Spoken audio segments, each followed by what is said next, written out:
Morning everyone. Mehta PG college की online class में आप सभी का स्वागत है। अपन chapter second unit number first mechanics and oscillation की बात कर रहे थे। उसमें चैप्टर सेकेंड में अपन ने कुछ टॉपिक्स देखे थे। इससे जो प्रीवियस वाली क्लास थी उसमें अपन ने देख लिया था, कार्य ऊर्जा प्रमेय को देख लिया था कि वर्क एनर्जी थ्योरम होती है वो क्या होती है। तो ये टॉपिक अपन कवर कर चुके थे इससे जस्ट पहले वाली क्लास में। आज अपन जो देखने वाले हैं वो conservative force and non conservative force की डेफिनेशन की बात कर रहे थे। उसमें अपनी एक डेफिनेशन कंप्लीट हो चुकी थी, डेफिनेशन नंबर फर्स्ट है वो कंप्लीट हो गई थी, सेकंड और थर्ड है वो बाकी थी। तो आज अपन सेकंड और थर्ड डेफिनेशन की बात करेंगे। तो अपनी पहले वाली क्लास में वर्क एनर्जी थ्योरम हो चुकी थी। वर्क एनर्जी थ्योरम के बाद ये वाली डेफिनेशन भी हो चुकी थी कि कंजर्वेटिव फोर्स होता है जो पथ पर निर्भर नहीं करता, जिसमें अपन ने डायग्राम बनाया था ये वाला क्या था, अपन ने डायग्राम बनाया था कि एक ए पॉइंट लिया था, एक बी लिया था, तो एक ए लिया था और एक बी लिया था। ये वाला पथ फर्स्ट था और ये वाला क्या था, पथ सेकेंड था। तो यहाँ पे अपन ने लिखा था पथ फर्स्ट और सेकेंड में क्या लिखा था कि W इज इक्वल टू लिखा था अपने पास A B is equal to क्या लिखा था अपन ने एफ डॉट का क्या लिखा था DR लिखा था, किसके लिए, पथ फर्स्ट के लिए। ऐसे ही इन दोनों की वैल्यू है जो W is equal to second लिखा था वो भी क्या था, यही टर्म थी ए से बी, और यहाँ पे क्या था अपने पास एफ डॉट का क्या था अपने पास DR था। और इससे मैंने लिखा था कि इन दोनों की value W first and W second क्या होती है, दोनों की इक्वल होती है। यानी मैं पॉइंट ए से पॉइंट बी की ओर जाता हूँ, उसमें चाहे मैं पथ फर्स्ट को फॉलो करूँ या पथ सेकंड को फॉलो करूँ, इसका वर्कडन क्या होगा, इक्वल होगा, या कार्य दोनों का क्या होगा, इक्वल होगा। यदि दोनों का कार्य इक्वल होगा तो मैं लिख सकता हूँ कि यदि दोनों का वर्कडन क्या है अपने पास, इक्वल है, तो मैं लिख सकता हूँ कि यहाँ पे अपने पास इन दोनों की वैल्यू भी क्या होगी, ए से B f dot DR is equal to क्या हो जाएगा अपने पास ए से बी एफ डॉट DR, और यहाँ पे क्या हो जाएगा अपने पास पथ फर्स्ट हो जाएगा और पथ क्या हो जाएगा, सेकंड हो जाएगा। तो यहाँ से अपन ने लिखा था कि मैं पथ फर्स्ट से जाऊँ या पथ सेकंड से जाऊँ, दोनों का वर्कडन क्या होगा, इक्वल होगा।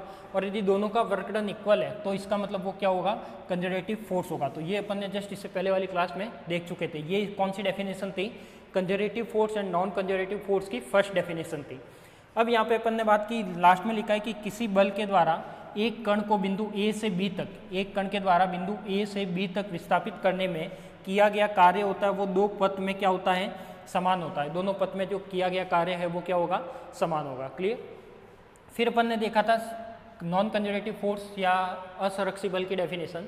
इसमें अपन ने देखा था कि क्या है अपने पास, ये वाला कोई पथ था, इस टाइप से मैंने कोई पथ लिया था, ए लिया था, एक तो ए लिया था, दूसरा क्या लिया था, बी लिया था। ये वाला पथ फर्स्ट था और सेकंड क्या था अपने पास, पथ सेकंड था।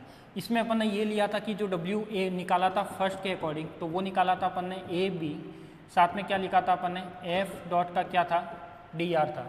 फिर अपने पास और क्या था, जो सेकंड टर्म थी वो क्या थी, W second is equal to लिखा था अपन ने ए से बी, यहाँ पे हो जाएगा अपने पास एफ डॉट का क्या हो जाएगा, DR।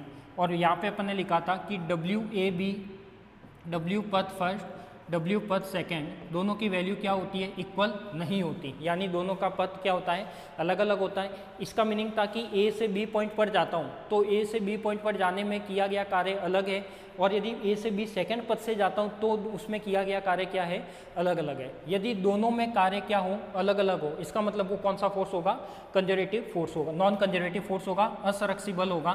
तो मैं लिख सकता हूँ कि यहाँ पे A से B, यहाँ पे हो जाएगा अपने पास एफ डॉट का DR इज इक्वल टू हो जाएगा अपने पास ए से बी, यहाँ पे हो जाएगा अपने पास एफ डॉट का क्या हो जाएगा, DR। तो मैं लिख सकता हूँ कि ये दोनों वैल्यू है वो इक्वल नहीं होती, और जब वो वैल्यू इक्वल नहीं होती मतलब वो क्या होगा, असंरक्षी बल होगा। तो यहाँ पे ये डेफिनेशन लिख रखी है कि दोनों पथ पर किया गया कार्य अलग अलग होता है, यानी एक में ज़्यादा कार्य होता है तो दूसरे में क्या होता है, कम होता है, किसी में ज़्यादा होगा तो किसी में क्या होगा, कम होगा। तो मैं लिख सकता हूँ कि दोनों का कार्य क्या होगा, अलग अलग होगा, अतः यह क्या होगा अपने पास, नॉन कंजर्वेटिव होगा या असंरक्षी बल होगा। क्लियर। ये थी अपनी फर्स्ट डेफिनेशन। अब आज अपन बात करने वाले हैं सेकंड डेफिनेशन की, कि जब भी अपने पास सेकंड डेफिनेशन होती है कंजर्वेटिव फोर्स की, वो क्या होती है। तो देखो इसमें अपन ने लिख रखा है कि यदि किसी बल के द्वारा, क्या लिख रखा है अपने पास, यदि किसी बल के द्वारा किसी कण को विस्थापित किया जाए, एक पॉइंट से दूसरे पॉइंट पर विस्थापित करना है, तो एक पूर्ण चक्र में बल के द्वारा किया गया कार्य शून्य होता है, वही क्या होगा अपने पास, कंजर्वेटिव फोर्स होगा। यानी मैं कह सकता हूँ कि यदि मेरे पास कोई पोजीशन है, वो पोजीशन क्या लेनी है मेरे पास, ए से बी पॉइंट के लेनी है। कौन से लेनी है, ए से बी पॉइंट के लेनी है। तो यहाँ पे मैंने क्या ले ली, यहाँ पे जो भी पोजीशन लेनी वो मुझे कौन से लेनी है, जैसे मैंने ये फिक्स कर दिया एक डायग्राम। इस डायग्राम में एक पॉइंट है ए और एक पॉइंट है अपने पास क्या, बी। एक पॉइंट ए है और एक पॉइंट क्या है, बी है।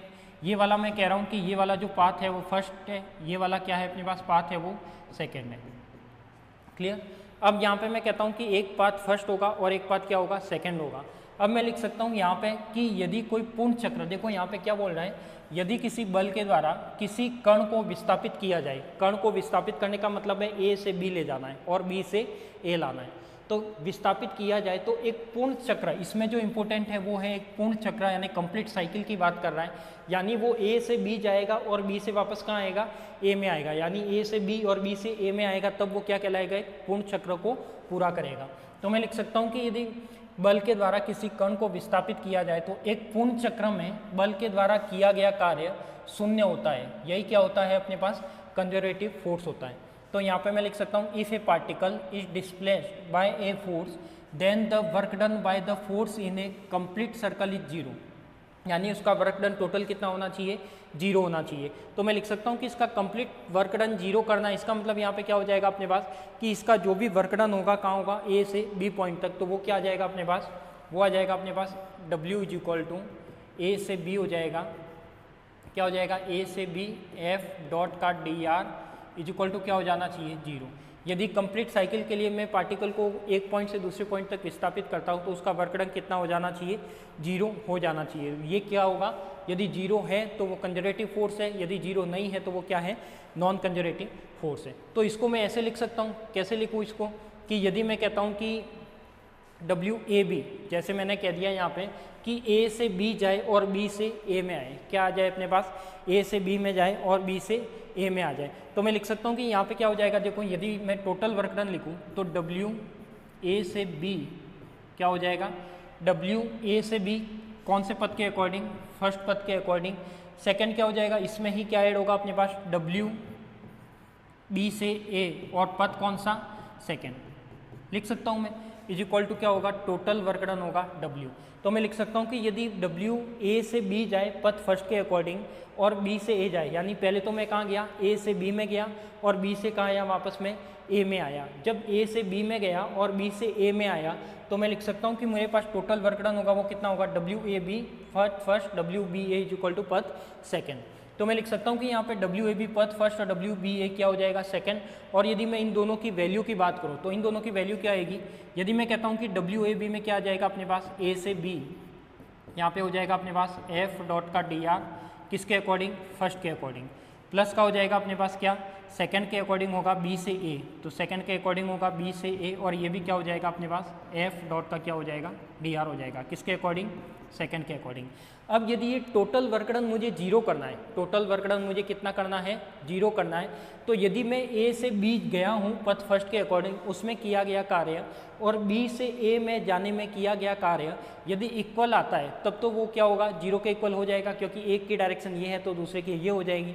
तो मैं लिख सकता हूँ कि इसको इंटीग्रेट को मैं बीच में माइनस लाना चाहूँ तो कहाँ से ला सकता हूँ, इसकी लिमिट क्या हो जाती है, एक्सचेंज हो जाती है, यानी जो B से A होता है वो किस में कन्वर्ट हो जाएगा, A से B में हो जाएगा। यानी ये हो जाएगा अपने पास क्या, W is equal to A से B, यहाँ पे हो जाएगा अपने पास क्या, F डॉट का DR, क्या हो जाएगा अपने पास F डॉट का DR, और यहाँ पे हो जाएगा माइनस क्या हो जाएगा अपने पास A से B, और यहाँ पे क्या हो जाएगा अपने पास F डॉट का DR।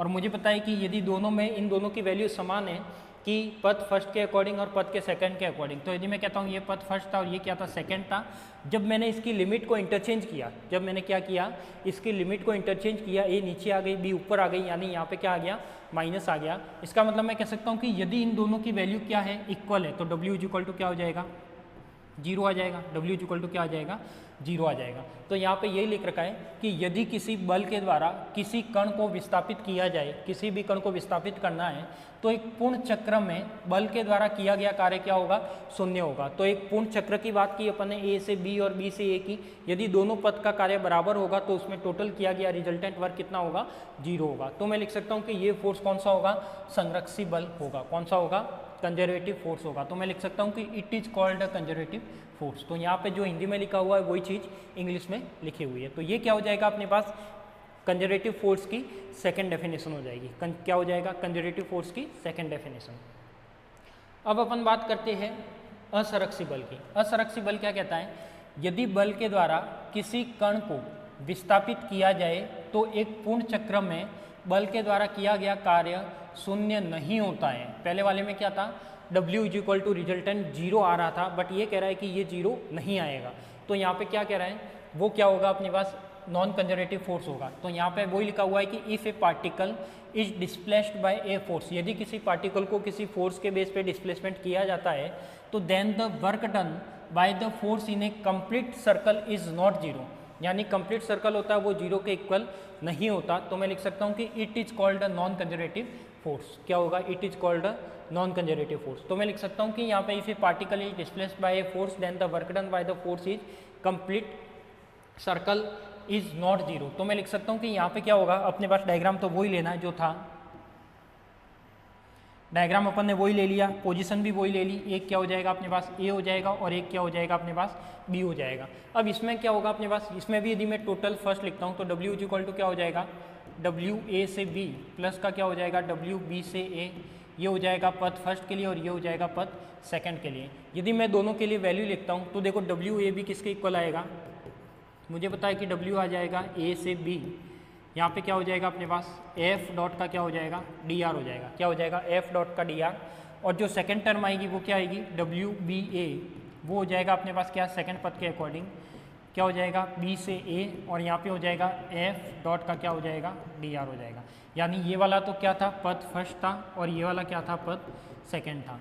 अब दोनों में जो किया गया कार्य है, यदि मैं दोनों में किया गया कार्य लिखूँ तो टोटल कार्य कितना आएगा? W = A से B, यहाँ पे कितना हो जाएगा? F डॉट का DR हो जाएगा। कितना हो जाएगा? F डॉट का DR प्लस का हो जाएगा अपने पास क्या? सेकेंड हो जाएगा B से A, और यहाँ पे कितना हो जाएगा? F डॉट का DR हो जाएगा। क्या हो जाएगा? F डॉट का DR। तो यहाँ पे मैं लिख सकता हूँ F डॉट का DR पॉजिटिव में F DR। अब ये दोनों क्या है? B से A। अब इससे पहले वाले में क्या किया था अपन ने? लिमिट इंटरचेंज की थी। क्या किया था अपन ने?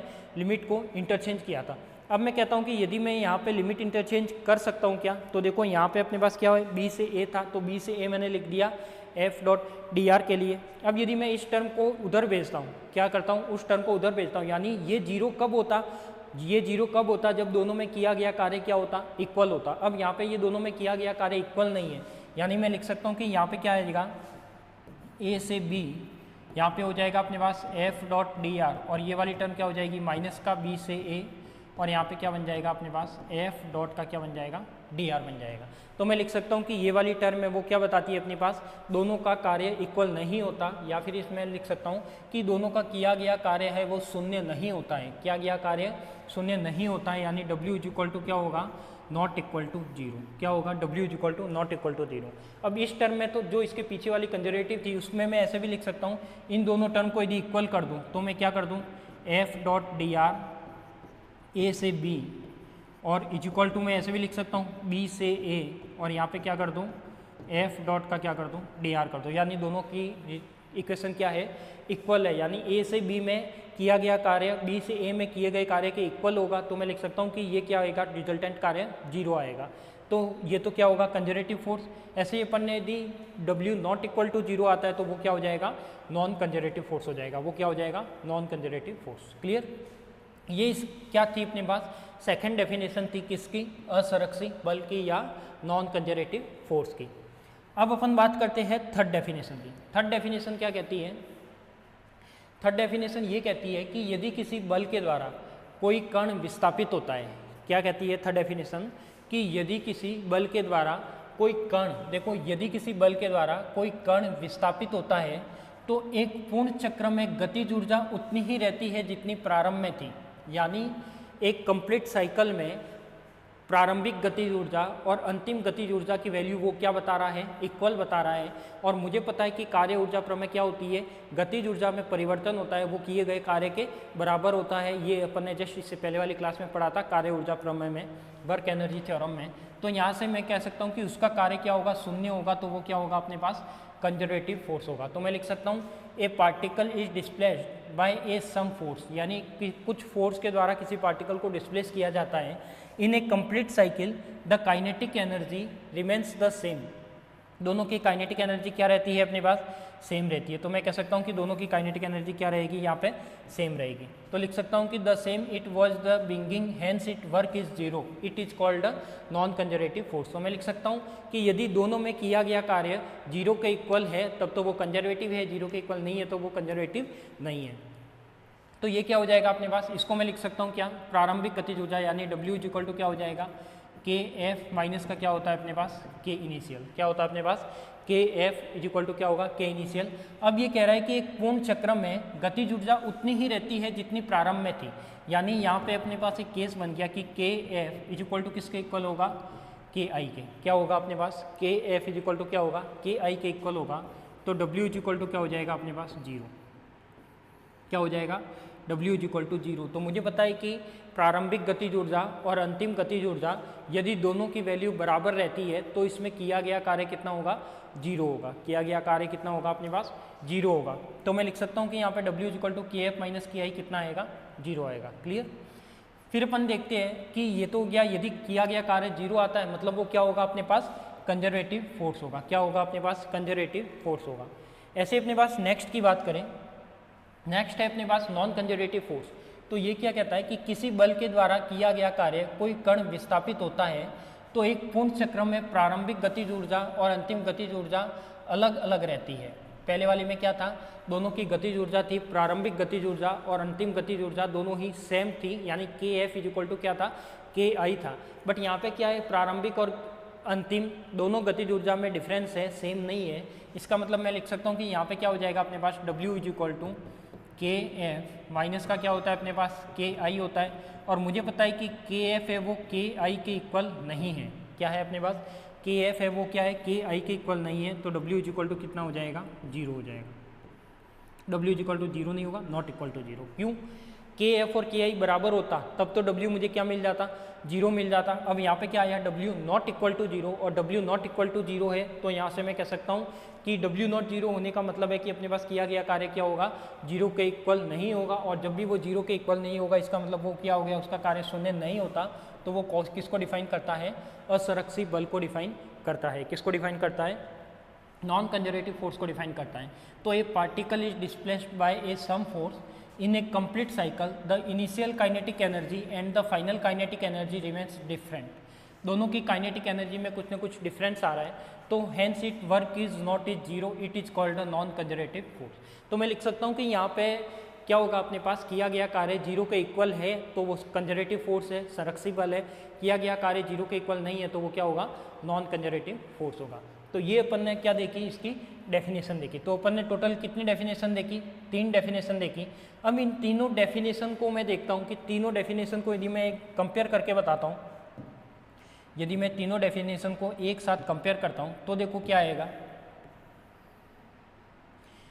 एक साइड में ले लेता हूँ कंजर्वेटिव फोर्स, क्या ले लेता हूँ, एक साइड तो मैं ले लेता हूँ संरक्षी बल, कंजर्वेटिव फोर्स। दूसरी साइड क्या ले लेता हूँ, नॉन कंजर्वेटिव फोर्स।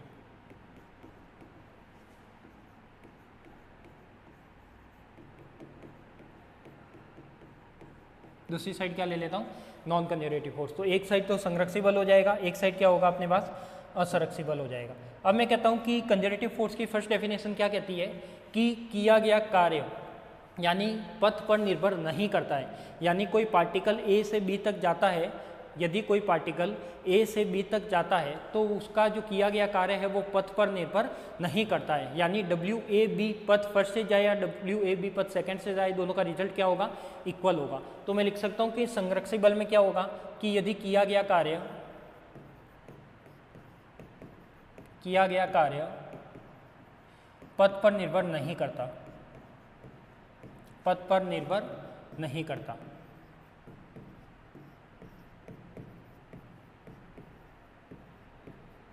यदि पथ पर निर्भर नहीं करता है, इसका मतलब क्या हो जाएगा अपने पास कि डब्ल्यू ए बी वो यदि फर्स्ट से जाए या सेकंड से जाए कोई भी फर्क नहीं पड़ने वाला, तो वो क्या हो जाएगा डब्ल्यू ए बी फर्स्ट और फर्स्ट सेकंड। ठीक है, तो ये तो क्या हो जाएगा, इसकी फर्स्ट डेफिनेशन हो जाएगी किसकी, संरक्षी बल की। नॉन कंजर्वेटिव में क्या होगा कि जो किया गया कार्य है वो पथ पर निर्भर करता है। पथ पर क्या करता है अपने पास, निर्भर करता है। यदि पथ पर निर्भर करता है इसका मतलब क्या हो जाएगा, WAB यदि वो पथ फर्स्ट से जाए और यदि क्या होगा WAB क्या हो वो पथ सेकंड से जाए, तो इन दोनों की वैल्यू क्या रहती है, इक्वल नहीं रहती। तो ये तो इसकी क्या थी, फर्स्ट डेफिनेशन थी कि यदि किया गया कार्य पथ पर निर्भर करता है तो वो कंजर्वेटिव फोर्स होगा, यदि किया गया कार्य पथ पर निर्भर नहीं करता तो वो क्या होगा, नॉन कंजर्वेटिव फोर्स होगा। तो मैं दोनों का डिफरेंस बता रहा हूँ, बाकी तो अपन ने डेफिनेशन इसकी वही पढ़ी है जो इससे पहले वाली स्लाइड में थी। सेकेंड डेफिनेशन अपन ने क्या पढ़ी कि एक पूर्ण चक्र में किया गया कार्य कितना होता है, शून्य होता है। तो किसी कण को विस्थापित करते हैं तो एक पूर्ण चक्र में किया गया कार्य कितना होता है, शून्य होता है। पूर्ण चक्र में किया गया कार्य कितना होता है, शून्य होता है। तो मैं लिख सकता हूँ कि यहाँ पे क्या हो जाएगा, WAB पथ फर्स्ट और WBA पथ सेकंड, यदि दोनों की वैल्यू इक्वल रहती है तो टोटल रिजल्टेंट की W इक्वल टू क्या आ जाएगा अपने पास, 0 आ जाएगा। तो यदि मैं कहता हूँ कि कंप्लीट साइकिल में जो किया गया कार्य है वो यदि 0 के इक्वल होता है तब तो वो क्या हो जाएगा अपने पास, कंजर्वेटिव फोर्स होगा। और यदि पूर्ण चक्र में किया गया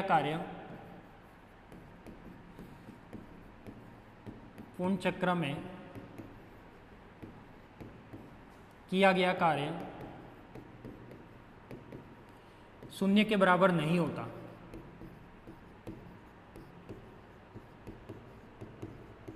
शून्य के बराबर नहीं होता, ये इसकी क्या हो जाएगी, सेकेंड डेफिनेशन हो जाएगी। यानी मैं लिख सकता हूँ कि WAB ये क्या हो जाएगा अपने पास, WAB नॉट इक्वल टू क्या होगा अपने पास, WBA, यानी दोनों का कार्य अलग अलग होगा, वो चाहे पथ फर्स्ट से हो चाहे पथ सेकंड से हो, तो W इक्वल टू क्या आ जाएगा, नॉट इक्वल टू 0। कई बार आपको एग्जाम में डिफरेंस पूछा जाता है कि संरक्षी बल और असंरक्षी बल में अंतर स्पष्ट कीजिए, तो अंतर में क्या लिखोगे, तो जो डेफिनेशन है उसी का अपन को डिफरेंस बनाना है, ठीक है। तो यहाँ पे क्या हो जाएगा कि पूर्ण चक्र में किया गया कार्य शून्य होता है तो वो क्या हो जाएगा, W इक्वल टू 0, और पूर्ण चक्र में किया गया कार्य शून्य के बराबर नहीं होता तो वो क्या हो जाएगा, W नॉट इक्वल टू 0। फिर हो जाएगा अपने पास क्या, थर्ड डिफरेंस ये कहता है कि मेरे पास जो प्रारंभिक काइनेटिक एनर्जी है और इनिशियल काइनेटिक एनर्जी है वो क्या होगी, इक्वल होगी। यानी किसी भी कण को विस्थापित करने में प्रारंभिक गतिज ऊर्जा और अंतिम गतिज ऊर्जा क्या रहती है, समान रहती है। तो किया गया कार्य कितना होगा, शून्य होगा। तो किया गया कार्य कितना होगा, शून्य होगा। तो मैं लिख सकता हूँ कि ये क्या होगा अपने पास, कंजर्वेटिव फोर्स को डिफाइन करेगा। और यदि थर्ड पॉइंट में कहता हूँ कि KF है वो नॉट इक्वल है अपने पास किससे, KI से, तो KF नॉट इक्वल टू है अपने पास KI से, तो W इक्वल टू क्या हो जाएगा, 0। W इक्वल टू क्या हो जाएगा, 0। W equal to sorry not 0। तो मैं लिख सकता हूँ कि ये क्या हो जाएगा, नॉट इक्वल टू 0। तो मैं लिख सकता हूँ कि यहाँ पे KF और KI इक्वल नहीं होता तो वो कंजर्वेटिव फोर्स है, इक्वल होता है तो कंजर्वेटिव फोर्स है, इक्वल नहीं होता तो नॉन कंजर्वेटिव फोर्स है। तो ये वाले तो सारे हो जाएंगे अपने पास डिफरेंस हो जाएंगे संरक्षी बल के, और ये वाले सारे जो डिफरेंस है वो हो जाएंगे असंरक्षी बल के। तो यदि आपको अंतर लिखना हो दोनों का तो आप यहाँ से लिख सकते हो। आप इसका स्क्रीनशॉट लेना चाहो तो ले लो कि इसके स्क्रीनशॉट में क्या आएगा। इसका स्क्रीनशॉट आप लेना चाहो तो लिख सकते हो कि ये एक कंजर्वेटिव फोर्स है और दूसरा क्या है अपने पास, नॉन कंजर्वेटिव फोर्स है। तो ले लीजिए इसका स्क्रीनशॉट, फिर अपन आगे बढ़ते हैं।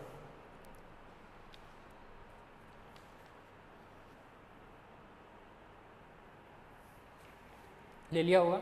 अब अपन बढ़ते आगे, ये तो था डिफरेंस। अब अपने पास जो नेक्स्ट क्वेश्चन है वो इसी से रिलेटेड है, तो यहाँ पे अपने पास हो गया। अब आगे एक क्वेश्चन आता है जो एग्जाम में के लिए इम्पोर्टेंट है और आपके लिए भी इम्पोर्टेंट है, और एग्जाम में कई बार ये क्वेश्चन रिपीट हुआ है। ये क्या कह रहा है, देखो क्वेश्चन को समझना। सिद्ध करो कि स्थितिज ऊर्जा की ऋणात्मक प्रवणता, सिद्ध करो कि स्थितिज ऊर्जा की ऋणात्मक प्रवणता बल के तुल्य होती है। तो सबसे पहले तो मुझे ये पता होना चाहिए कि स्थितिज ऊर्जा की ऋणात्मक प्रवणता होती क्या है। देखो स्थितिज ऊर्जा तो क्या होगी अपने पास, U होगी। स्थितिज ऊर्जा तो क्या होगी अपने पास, U होगी। तो मैं लिख सकता हूँ कि स्थितिज ऊर्जा तो क्या है अपने पास, U है। स्थितिज ऊर्जा तो क्या है, U है। स्थितिज ऊर्जा की ऋणात्मक प्रवणता, और मुझे पता है कि प्रवणता वर्ड कौन सा है, ग्रेडियंट का वर्ड है। कौन सा है, ग्रेडियंट का वर्ड। यानी मैं लिख सकता हूँ कि जो ऋणात्मक प्रवणता है वो डेल है। तो यहाँ पे क्या आ जाएगा अपने पास ग्रेडियंट है, तो ऋणात्मक प्रवणता का मतलब ये हो जाएगा कि ये स्थितिज ऊर्जा की ऋणात्मक प्रवणता किसके बराबर होती है, किसी बल के बराबर होती है, किसी बल के बराबर होती है। तो ये मुझे प्रूफ करना है, ये होती है, ये मुझे प्रूफ करना है। तो प्रूफ करने के लिए क्या करेंगे, सिद्ध करो कि स्थितिज ऊर्जा की ऋणात्मक प्रवणता किसी बल के तुल्य होती है, या फिर मैं लिख सकता हूँ proof that the negative gradient, यहाँ पे लिखा है देखो, proof that the negative gradient of the potential energy is equal to the force. तो यहाँ पे मैं लिख सकता हूँ कि इसका जो फोर्स होगा वो क्या होगा, F is equal to minus del u, यानी U की जो ग्रेडियंट, U का यदि मैं जो ग्रेडियंट निकालता हूँ माइनस में, या ऋणात्मक प्रवणता निकालता हूँ, ऋणात्मक प्रवणता का मतलब है कि U में होने वाला मैक्सिमम चेंज, U में होने वाला मैक्सिमम चेंज। यहाँ पे डेल क्या बता रहा है, एक्स वाई जेड के रेस्पेक्ट में डेरिवेटिव बताएगा किसका, U का। तो मैं लिख सकता हूँ कि एक्स वाई जेड के रेस्पेक्ट में होने वाला मैक्सिमम चेंज होगा U के अंदर, वही क्या होगा, इसका बल होगा, और वही क्या होगा, इसका फोर्स होगा। तो एक फॉर्मूला आपने पढ़ रखा है, क्या फॉर्मूला ये पढ़ रखा है कि यदि मैं इसको प्रूफ करता हूँ, फॉर्मूला आपने पढ़ रखा है, W इज इक्वल टू क्या होता है अपने पास, कोई भी इंटीग्रल होता है, W इज इक्वल टू क्या होता है अपने पास, इंटीग्रल होता है। तो ये इंटीग्रल क्या हो जाएगा अपने पास, F वेक्टर डॉट का क्या होता है अपने पास, dr वेक्टर। ये सभी को पता है कि W इज इक्वल टू क्या होता है अपने पास, यदि किसी पार्टिकल पर मैं फोर्स लगाता हूँ तो उस पर होता डिस्प्लेसमेंट कितना हो रहा है, dr हो रहा है, कौन सी लिमिट के अंदर हो रहा है, तो वो किया गया क्या होता है अपने पास, कार्य होता है। तो इसी को मैं लिख सकता हूँ कि जो किया गया कार्य है वो स्थितिज ऊर्जा के बराबर होता है। तो ये हो जाएगा अपने पास क्या, F डॉट का क्या हो जाएगा, dr हो जाएगा। क्लियर, क्या हो जाएगा अपने पास, F डॉट का dr हो जाएगा। अब सबसे पहले मुझे क्या निकालना है, यहाँ पे dr निकालना है। क्या मैं यहाँ पे एक पोजीशन वेक्टर मान लूँ, स्थितिज सदिश मान लूँ, तो यहाँ पे मैंने माना कि स्थितिज सदिश क्या है, यहाँ पे मैंने एक स्थितिज सदिश को माना है, और स्थितिज सदिश क्या है अपने पास, r vector is equal to क्या हो जाएगा अपने पास, एक्स आई कैप प्लस का क्या हो जाएगा अपने पास, वाई जे कैप प्लस का हो जाएगा अपने पास जेड के कैप। यानी ये अपने पास क्या है, पोजीशन वेक्टर है। यदि इसी को मुझे डी आर वाली टर्म में लिखना है, किस में लिखना है, डी आर वाली टर्म में लिखना है, क्योंकि मुझे क्या चाहिए, डी आर चाहिए। तो लिख सकता हूँ कि इसका मैं क्या करूँगा, अवकलन करूँगा, क्या करूँगा मैं, इसका डेरिवेटिव करूँगा या डिफ्रेंशिएट करूँगा। तो इंग्लिश वाले भी लिख सकते हो, ये अपने पास क्या है, एक पोजीशन वेक्टर है, इसका मैं क्या करता हूँ, डिफ्रेंशिएट करता हूँ। तो डिफ्रेंशिएट करने पर मुझे क्या मिलेगा, तो ये मिलेगा मुझे d r vector is equal to क्या मिलेगा, डी एक्स आई कैप। तो ये क्या हो जाएगा अपने पास, D x i cap plus का हो जाएगा अपने पास D Y j cap plus का हो जाएगा अपने पास डी जेड के कैप। तो ये क्या हो जाएगा अपने पास, D x i cap plus D Y j cap plus का डी एक्स के कैप। और जो एफ फैक्टर है, एफ फैक्टर क्या होगा अपने पास, एफ फैक्टर 3 कंपोनेंट में होगा। तो ये क्या होगा, F x i cap plus का F y j cap plus का क्या हो जाएगा, एफ जेड के कैप। तो यहाँ पे सबसे पहले क्या किया, यहाँ से मुझे ये रिलेशन पता है कि W is equal to integral क्या होता है, एफ डॉट डी आर। यदि एक पॉइंट से दूसरे पॉइंट तक किसी बल के द्वारा किसी पार्टिकल को विस्थापित किया जाता है तो उसमें किया गया कार्य होता है, वही स्थितिज ऊर्जा होती है। तो U इज इक्वल टू क्या हो जाएगा, एफ डॉट डी आर। यहाँ पे मैंने पोजीशन वेक्टर मान लिया, तो ये क्या हो जाएगा, पोजीशन वेक्टर आर वेक्टर। अवकलन कर दिया, डिफ्रेंशिएट कर दिया, तो ये वाली टर्म आ गई। अब मुझे निकालना क्या है, एफ डॉट डी आर निकालना है। क्या निकालना है मुझे, एफ डॉट डी आर। तो देखो इसको एफ डॉट डी आर, मेरे पास एफ वेक्टर ये वाला है, डी आर वेक्टर ये वाला है, यानी इक्वेशन नंबर फर्स्ट भी है और इक्वेशन नंबर सेकंड भी है। तो इसके लिए क्या करें, मुझे क्या निकालना है, एफ डॉट डी आर निकालना है। तो एफ डॉट डी आर कैसे निकलेगा, तो फर्स्ट टर्म क्या आ जाएगी अपने पास, मुझे क्या निकालना है यहाँ पे, एफ डॉट का डी आर निकालना है। तो एफ वेक्टर क्या आ जाएगा अपने पास, एफ एक्स आई प्लस का हो जाएगा एफ वाई जे प्लस का हो जाएगा अपने पास क्या, एफ जेड के। ये तो क्या हो जाएगा, एफ वेक्टर हो जाएगा। ऐसे ही डॉट करोगे तो डी आर वेक्टर क्या आएगा, डी एक्स आई प्लस का क्या हो जाएगा, डी वाई जे प्लस का हो जाएगा अपने पास डी जेड के। क्या हो जाएगा अपने पास, डी एक्स आई प्लस का डी वाई जे प्लस का डी जेड के। यदि दोनों का मल्टीपल होगा तो ये वाली टर्म क्या आ जाएगी, तो ये आ जाएगा अपने पास एफ डॉट का d r is equal to हो जाएगा, देखो डॉट प्रोडक्ट है, आई डॉट आई 1 होगा, तो ये क्या हो जाएगा, F x d x. I cap तो हट जाएगा यहाँ से, क्योंकि आई डॉट आई क्या होगा, 1 होगा। तो यहाँ पे मैं लिख सकता हूँ कि यहाँ पे क्या आएगा, एफ एक्स साथ में हो जाएगा डी एक्स प्लस का हो जाएगा एफ वाई साथ में हो जाएगा डी वाई प्लस का हो जाएगा अपने पास एफ जेड और साथ में क्या हो जाएगा डी जेड। यानी ये तो क्या आ जाएगा अपने पास, टर्म आ जाएगी कौन सी, एफ डॉट का डी आर। तो एक साइड तो क्या आ गया मेरे पास, एफ आ गया, और सेकंड साइड में क्या आ जाएगा अपने पास, डी आर आ जाएगा। अब अपन बात करते हैं, एफ डॉट डी आर आ गया, क्या आ गया अपने पास, एफ डॉट का डी आर आ गया। अब मैं लिख सकता हूँ कि क्या u, मैं क्या लिख सकता हूँ कि u की एक तरीके से ये जो ऋणात्मक प्रवणता होती है, क्या होती है अपने पास, जो ऋणात्मक प्रवणता होती है वो क्या होगी अपने पास,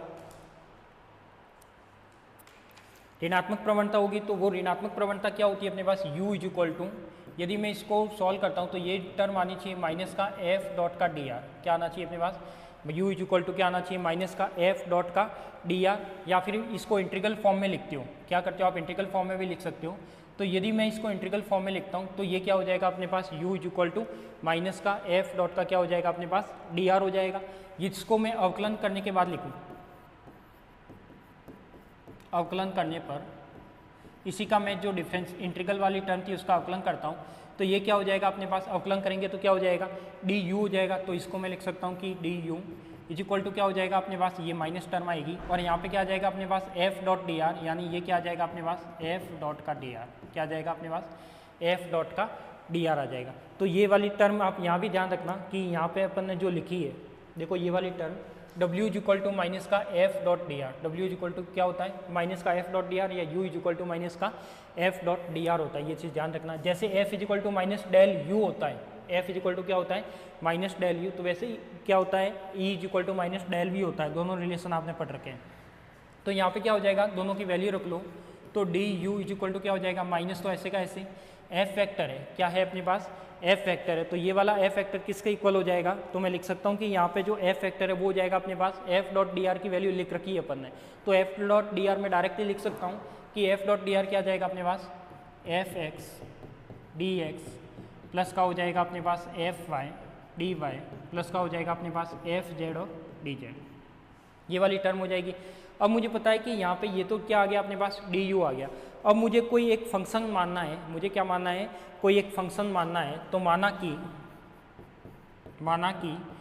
कोई फंक्शन है, फंक्शन कौन सा है अपने पास, कोई u है, क्या है अपने पास कोई फंक्शन है, या माना कि कोई स्थितिज ऊर्जा का फंक्शन है जो x y z पर क्या करता है डिपेंड करता है। माना कि स्थितिज ऊर्जा फलन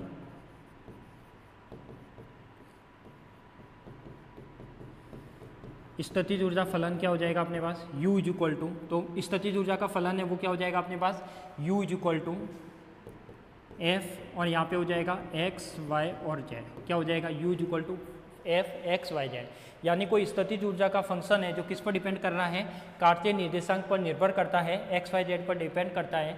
तो यहाँ पे मैं लिख सकता हूँ u इज इक्वल टू क्या हो जाएगा एफ एक्स वाई जेड। इसका यदि मैं संपूर्ण आंशिक अवकलन करूँ, क्या करूँ, संपूर्ण आंशिक अवकलन,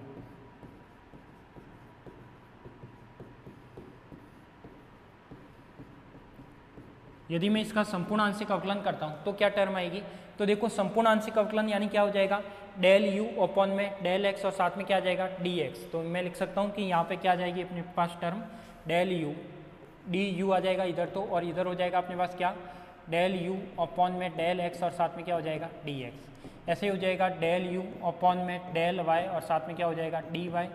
थर्ड टर्म हो जाएगी डेल यू अपॉन में डेल जेड और साथ में क्या हो जाएगा डी जेड। यानी ये तीनों टर्म हो जाएगी संपूर्ण आंशिक अवकलन करने पर, क्या हो जाएगी अपने पास तीनों टर्म हो जाएगी आंशिक अवकलन करने पर। अब मुझे पता है कि ये भी किसके इक्वल है, इसको मैं इक्वेशन दे देता हूँ 2, ये किसके इक्वल है डी यू के इक्वल है। और यहाँ पे जो अपने पास एक डी यू वाली टर्म और आई है ये वाली, इसको मैंने दे दिया इक्वेशन नंबर फर्स्ट, तो ये भी डी यू के इक्वल है। और सेकंड वाली आई है जो इसका संपूर्ण आंशिक अवकलन किया वो भी डी यू के इक्वल आई है। यानी ये वाली इक्वेशन डी यू के इक्वल और सेकंड वाली इक्वेशन डी यू के इक्वल, दोनों क्या हो जाएगी इक्वल हो जाएगी। और यदि दोनों इक्वल होगी तो मैं लिख सकता हूँ कि ये वाली टर्म क्या हो जाएगी, तो समीकरण 1 व 2 को, या समीकरण 1 व 2 से क्या हो जाएगा अपने पास माइनस का F x d x plus का हो जाएगा अपने पास F y d y plus का हो जाएगा अपने पास एफ जेड, साथ में क्या हो जाएगा डी जेड। ठीक है, किसके इक्वल होगा, ये हो जाएगा अपने पास इसके इक्वल, तो डेल यू अपॉन में del x d x plus का हो जाएगा डेल यू अपॉन में del y d y plus का हो जाएगा डेल यू अपॉन में डेल जेड और साथ में क्या हो जाएगा डी जेड। क्लियर, तो यहाँ से मैं लिख सकता हूँ कि इन दोनों को मैं कंपेयर कर सकता हूँ। तो ये वाली टर्म क्या हो जाएगी f x d x minus का क्या हो जाएगा f y d y minus का क्या हो जाएगा f z d z is equal to हो जाएगा अपने पास डेल यू अपॉन में डेल एक्स और डी एक्स प्लस का हो जाएगा अपने पास डेल यू अपॉन में डेल वाई और डी वाई प्लस का हो जाएगा डेल यू अपॉन में डेल जेड और साथ में क्या हो जाएगा डी जेड। ठीक, अब मैं दोनों साइड को कंपेयर कर सकता हूँ। दोनों साइड को यदि कंपेयर करूँगा तो देखो ये dx वाली टर्म है, ये dx वाली टर्म है, दोनों यदि कंपेयर करूँगा तो क्या हो जाएगी अपने पास ये वाला, यदि दोनों साइड में क्या करता हूँ तुलना यानी कंपेयर करता हूँ,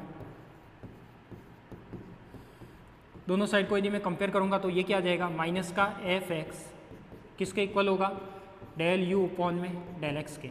ऐसे यदि माइनस का एफ वाई है वो किसके इक्वल होगा, ये माइनस यहाँ पे नहीं आएगा, ये किसके इक्वल होगा डेल यू अपॉन में किसका हो जाएगा डेल वाई के। और जो माइनस का एफ जेड है वो किसके इक्वल होगा डेल यू अपॉन में डेल जेड के। तो मैं लिख सकता हूँ कि एफ एक्स किसके इक्वल आ जाएगा, तो एफ एक्स आ जाएगा माइनस का डेल यू अपॉन में डेल एक्स। ऐसे ही एफ वाई किसके इक्वल आ जाएगा माइनस का डेल यू अपॉन में डेल वाई। ऐसे ही मेरे पास एफ जेड किसके इक्वल आ जाएगा माइनस का डेल यू अपॉन में डेल जेड। यानी जो तीनों एफ की जो माइनस था वो मैंने क्या भेज दिया उधर भेज दिया। तो ये क्या हो गया f x equal to del you by del x, f y equal to del you by del y, ये तीनों माइनस में आ गया।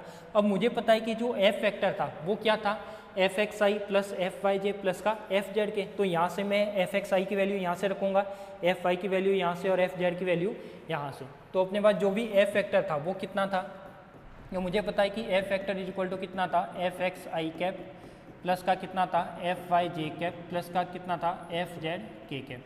यदि मैं तीनों की वैल्यू रखता हूँ, यहाँ पे तीनों की वैल्यू रखूँगा तो ये क्या हो जाएगा माइनस का डेल यू अपॉन में डेल एक्स आई कैप हो जाएगा, माइनस का डेल यू अपॉन में डेल वाई जे कैप हो जाएगा, यहाँ पे हो जाएगा फिर माइनस का डेल यू अपॉन में डेल जेड और साथ में क्या हो जाएगा के कैप, ये होगा। अब मैं क्या यू तीनों में है यू को बाहर निकाल सकता हूँ, तो ये क्या हो जाएगा अपने पास एफ फैक्टर, ये क्या हो जाएगा अपने पास F factor is equal to हो जाएगा माइनस, यहाँ पे हो जाएगा माइनस बाहर निकाल लिया तो ये वाली टर्म क्या बचेगी डेल अपॉन में del x i cap plus का डेल अपॉन में del Y j cap plus का डेल अपॉन में डेल जेड क्या हो जाएगा के कैप। साथ में क्या आ जाएगा u, तो u ऐसे का ऐसे u बाहर माइनस ले लिया, बाहर से माइनस कॉमन ले लिया, तीनों टर्म क्या हो गई प्लस में हो गई। तो ये क्या हो जाएगा अपने पास एफ वेक्टर, क्या हो जाएगा अपने पास F vector is equal to, मुझे पता है कि ये वाली जो टर्म है ये क्या होता है अपने पास डेल ऑपरेटर, किसकी वैल्यू है ये डेल ऑपरेटर की। इससे पहले वाली क्लास में अपन ने पढ़ा था अवकलज संकारक या डेल ऑपरेटर, तो ये वाली जो टर्म है वो क्या बता रहा है यहाँ पे डेल ऑपरेटर को डिफाइन करता है। तो मैं लिख सकता हूँ कि यहाँ पे जो डेल होता है वो क्या होता है डेल अपॉन में डेल एक्स आई डेल अपॉन में डेल वाई जे प्लस का क्या हो जाएगा डेल अपॉन में डेल जेड के। ठीक है, ये वाली टर्म हो जाएगी। तो ये हो जाएगा अपने पास क्या f factor is equal to हो जाएगा, देखो ये माइनस तो ऐसे का ऐसे, इसकी जगह क्या आ जाएगा अपने पास डेल आ जाएगा और अपने पास क्या आएगा यू आएगा। तो मुझे यही प्रूफ करना था। तो ये क्या हो गया अपने पास स्थितिज ऊर्जा की ऋणात्मक प्रवणता किसी बल के क्या होती है इक्वल होती है, क्या होती है स्थितिज ऊर्जा की ऋणात्मक प्रवणता किसी बल की क्या होती है तुल्य होती है। तो देखो यहाँ से अपन ने इस डेरिवेशन को किया और एग्जाम के लिए इंपॉर्टेंट भी लगा देना। तो क्या कह रहा था कि सिद्ध करो कि स्थितिज ऊर्जा की ऋणात्मक प्रवणता किसी बल के तुल्य होती है। तो मैंने कह दिया कि ये चीज़ मुझे क्या करनी है प्रूफ करनी है। तो मुझे पता है कि कार्य की परिभाषा से मैं यहाँ पे लिख सकता हूँ, कार्य की परिभाषा से मुझे पता है कि कार्य की परिभाषा से क्या आएगा W is equal to minus का एफ डॉट का डी आर आएगा। मतलब इसका मीनिंग क्या होगा, एफ क्या बताएगा यहाँ पे, मुझे पता है कि यहाँ पे ये एफ है, एफ क्या बता रहा है किया गया फोर्स, जिस पार्टिकल पर यदि मैं कोई फोर्स अप्लाई करता हूँ तो उस पार्टिकल में विस्थापन होता है कितना डी आर। तो किया गया कार्य कितना होगा W और किया गया कार्य ही क्या होती है अपने पास स्थितिज ऊर्जा होती है। तो ये क्या हो जाएगा U is equal to minus का F dot d r. Definition of work आप भी लिख सकते हो, इंग्लिश वाले भी लिख सकते हो, डेफिनेशन ऑफ वर्क। ठीक है, इसमें आगे बढ़ते हैं। तो ये स्थितिज सदिश है, तो ये क्या है अपने पास एक तरीके से पोजीशन वेक्टर है। क्या है अपने पास पोजीशन वेक्टर है जो क्या है एक्स आई प्लस वाई जे प्लस का जेड के। इसका मैंने क्या किया डिफ्रेंशिएट किया है, क्या किया मैंने जो पोजीशन वेक्टर था उसका मैंने डिफ्रेंशिएट किया है। तो डी आर आ गया, एफ मैंने मान रखा है, क्या कर रखा है एज्यूम कर रखा है, एफ वेक्टर है। तो मुझे पता है कि एफ वेक्टर है तो तीनों का कंपोनेंट होगा एफ एक्स एफ वाई और एफ जेड का। इसके आगे मैंने क्या किया, जो एफ था और डी आर था उन दोनों का मुझे क्या करना था डॉट प्रोडक्ट करना था।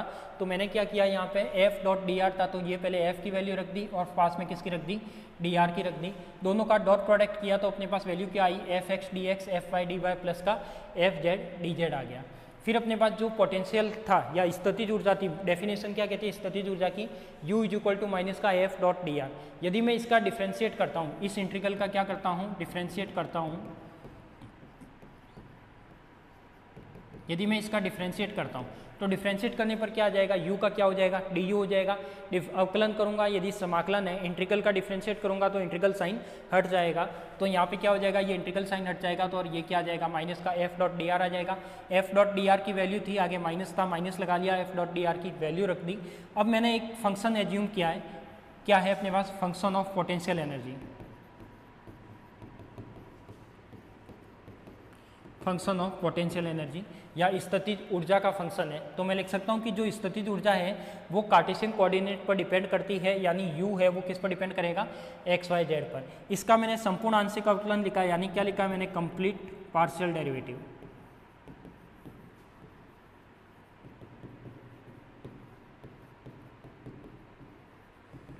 कंप्लीट पार्शियल डेरिवेटिव लिखा है किसका, u is equal to f x y z का। और आपको पता होगा कि पार्शियल डेरिवेटिव करते हैं तो अपन को ये मिलता है d U del you by del x और d x del you by del y d y del you by del z d z, यानी ये तो क्या है, पार्शियल डेरिवेटिव वाली टर्म है और ये कंप्लीट डेरिवेटिव वाली टर्म है। तो यहाँ से ये भी डी यू के इक्वल है, इक्वेशन नंबर फर्स्ट में भी डी यू के इक्वल आया, दोनों को मैंने क्या कर दिया, कंपेयर कर दिया। तो यहाँ से एक एफ एक्स निकला, एक एफ वाई निकला और एक एफ जेड निकला। तो एफ एक्स ये हो गया, एफ वाई ये हो गया और एफ जेड ये हो गया। इसके आगे की बात की तो अपने पास क्या हो गया, एफ वेक्टर हो गया। तो एफ वेक्टर ये होता है, तो मुझे पता है कि एफ एक्स की वैल्यू रख दी, एफ वाई की वैल्यू रख दी, एफ जेड की वैल्यू रख दी, तो यहाँ पे क्या प्रूफ हो गया, f is equal to minus del u. अतः मैं लिख सकता हूँ कि स्थितिज ऊर्जा की ऋणात्मक प्रवणता, स्थितिज ऊर्जा की ऋणात्मक प्रवणता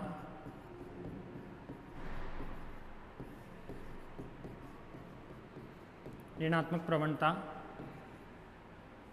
बल के बराबर होती है, ऋणात्मक प्रवणता बल के बराबर होती है, बल के क्या होगी, बराबर होती है। ठीक है,